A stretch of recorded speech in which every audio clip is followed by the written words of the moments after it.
मैं रिजवान मकानदार आप सभी का स्वागत करता हूं मुस्लिम एक्सप्रेस, आपकी आवाज़ आपकी ताकत में। गत कई वर्षों में मुस्लिम आरक्षण की मांग को लेकर समूचे महाराष्ट्र में आंदोलन चलाए गए, जिसमें धरना, निदर्शने, मोर्चे, यहां तक कि जेल भरो आंदोलन किए गए। मुस्लिम समाज की प्रमुख मांगों में आरक्षण की मांग सर्वोपरि मानी जाती है। आरक्षण, शिक्षण और संरक्षण इस ब्रीथ के साथ राज्य भर में सैकड़ों आरक्षण मोर्चे भी निकाले गए थे। 2014 में कांग्रेस और राष्ट्रवादी सरकार ने मुसलमानों को और मराठा समाज को आरक्षण दिया था, जिसमें मराठा समाज को 16% और मुस्लिम समाज को 5% आरक्षण दिया था। लेकिन देवेंद्र फडणवीस सरकार के दौरान मुंबई हाईकोर्ट ने दोनों आरक्षण को स्थगिती दी थी। मुस्लिम आरक्षण को शैक्षणिक आरक्षण 5% दिया गया था, मगर देवेंद्र फडणवीस के सरकार ने शैक्षणिक दिया हुआ आरक्षण एक अध्यादेश निकालकर खारिज किया गया। अब राज्य में शिवसेना, राष्ट्रवादी और कांग्रेस की मिलीजुली सरकार है। इस सरकार ने मुसलमानों को आरक्षण देना चाहिए, ऐसी मांग समूचे महाराष्ट्र से उठ रही है। इस संदर्भ में महाराष्ट्र के विभिन्न जिलों में मुस्लिम आरक्षण संघर्ष समिति द्वारा अधिवेशन लिए जाते हैं। इसी तरह का राज्यव्यापी अधिवेशन लातूर में होने की संभावना है। मुस्लिम आरक्षण की प्रमुख मांग सहित मुस्लिम समुदाय की समस्याओं को दूर करने के लिए मुस्लिम आरक्षण संघर्ष समिति लातूर में एक मुस्लिम आरक्षण परिषद का आयोजन करेगी। एनसीपी सुप्रीमो शरद पवार से मुस्लिम आरक्षण संघर्ष समिति ने मुंबई में मुलाकात की। इसी के साथ राज्य के उप मुख्यमंत्री अजित पवार, एनसीपी के सांसद सुप्रिया सुळे, कांग्रेस के पूर्व सांसद हुसैन दलवाई, समाजवादी पार्टी के विधायक अबू आसिम आजमी, ऐसे प्रमुख नेताओं से भी मुलाकात करके लातूर में होने वाले मुस्लिम आरक्षण परिषद का निमंत्रण दिया गया। मुस्लिम आरक्षण संघर्ष समिति के महासचिव मोहसिन खान ने इस संदर्भ में जानकारी दी। आइए देखते हैं मोहसिन खान ने क्या कहा। आप सभी का स्वागत है मुस्लिम एक्सप्रेस, आपकी आवाज़ आपकी ताकत में। मुस्लिम आरक्षण का मुद्दा महाराष्ट्र के मुसलमानों का एक अहम मुद्दा माना जाता है। इसी मुद्दे को लेकर महाराष्ट्र में सैकड़ों आरक्षण मोर्चे निकले, सैकड़ों धरने आंदोलन हुए। कहीं पर धरना हुआ तो कहीं पे भूख हड़ताल हुई, कहीं पे जेल भरो आंदोलन भी हुए, सिर्फ मुस्लिम आरक्षण के मुद्दे को लेकर। मुस्लिम आरक्षण यह महाराष्ट्र के मुसलमानों की एक अहम मांग है और इसी के मांग को लेकर मुस्लिम आरक्षण संघर्ष समिति हमेशा काम करती हुई हमें नजर आती है। आज हमारे साथ मौजूद है मुस्लिम आरक्षण संघर्ष समिति के राज्य महासचिव मोहसिन खान, जिन्होंने हाल ही में राज्य के दिग्गज नेताओं से मुस्लिम आरक्षण के ताल्लुक से मुलाकात ली है। आइए हम उनसे बात करते हैं और जानते हैं कि मुस्लिम आरक्षण के ताल्लुक से वो आगे क्या कदम उठाने जा रहे हैं। हमारे साथ हैं मोहसिन खान। सर, आपका मुस्लिम एक्सप्रेस पे बहुत स्वागत है। धन्यवाद। सर, मुस्लिम आरक्षण को लेकर हमें पता चला कि आपने राज्य के कई मंत्रियों से मुलाकात की, तो आखिर आपकी मुलाकात करने का मकसद क्या था?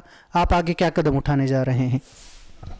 गत कई वर्षों से मुसलमानों के आरक्षण के संदर्भ में ये आंदोलन पिछले कई सालों से चल रहा है और इसी के मद्देनज़र एक महाराष्ट्र के सभी आंदोलनकारियों को लेकर के मुस्लिम आरक्षण संघर्ष समिति का गठन किया गया, जो अजीज पठान के नेतृत्व में काम करता है। मुस्लिम आरक्षण की मांग को लेकर के राज्य सरकार जिस तरीके के कदम उठा रही है या जिस प्रकार की वो बात कर रही है, उससे समाज में काफ़ी रोष है।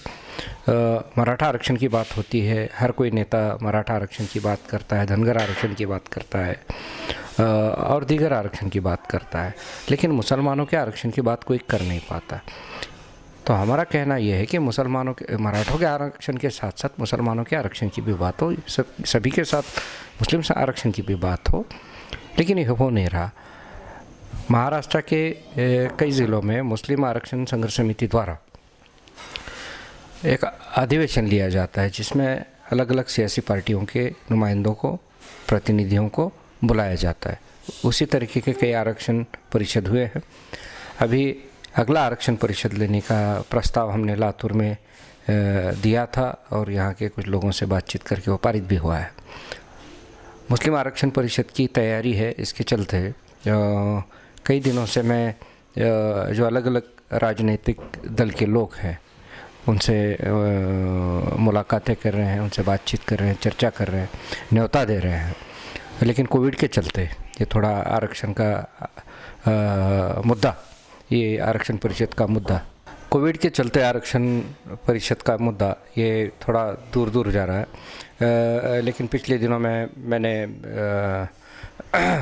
कांग्रेस के हुसैन दलवाई साहब से मुलाकात की, समाजवादी पार्टी के अबू असीम आज़मी वो भी आने वाले हैं। लेकिन जो सत्ता पक्ष के लोग हैं जैसे कि कांग्रेस है, शिवसेना है और राष्ट्रवादी कांग्रेस है, इनके प्रतिनिधियों को भी मिलने का प्रयास हमने किया है, जिसके चलते परसों पिछले दिनों में पूरे महाराष्ट्र से एक शिष्टमंडल राष्ट्रवादी की सुप्रीमो सम्माननीय शरद पवार साहब से मुलाकात की।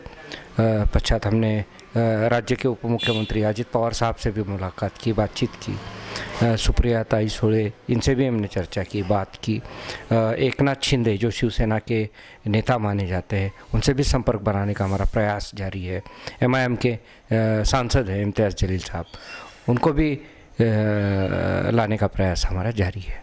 सकाळपासून मुस्लिम आरक्षण संघर्ष समितीचे महाराष्ट्रातील सर्व पदाधिकाऱ्यांनी माननीय नामदार अजितदादा पवार, माननीय खासदार सुप्रियाताई सुळे, माननीय खासदार माननीय शरदचंद्रजी पवार साहेब व रोहितदादा पवार या सर्व मान्यवरांची भेट घेतली आणि लातूर येथे होणाऱ्या अधिवेशनाच्या बाबतीत मुस्लिम आरक्षण संघर्ष समितीच्या राष्ट्रीय अधिवेशनाचं बिगुल वाजवण्याचं काम आज मुस्लिम आरक्षण संघर्ष समितीच्या महाराष्ट्रातील पदाधिकाऱ्यांनी या ठिकाणी केलेलं आहे आणि सर्व आमंत्रितांनी त्या ठिकाणी येण्याचं मान्य केलेलं आहे। खास करून सुप्रियाताईंनी आम्हाला आश्वासन दिलं की ज्या दिवशी कोविडचा काळ संपेल, कोविडच्या अटी शक्ती संपतील, त्या दिवशी मी तुमच्या अधिवेशनाला हजर राहणार आणि प्राथमिक तिथे हजर राहणार, अशा प्रकारचं आश्वासन त्यांनी दिलं।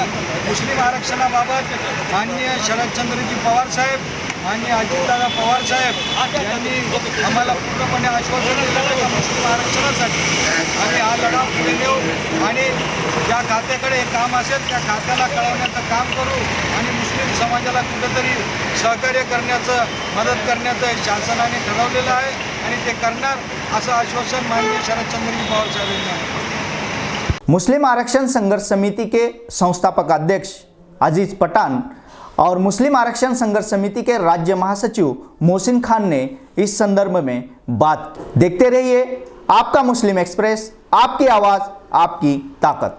मुस्लिम एक्सप्रेस, आपकी आवाज आपकी ताकत।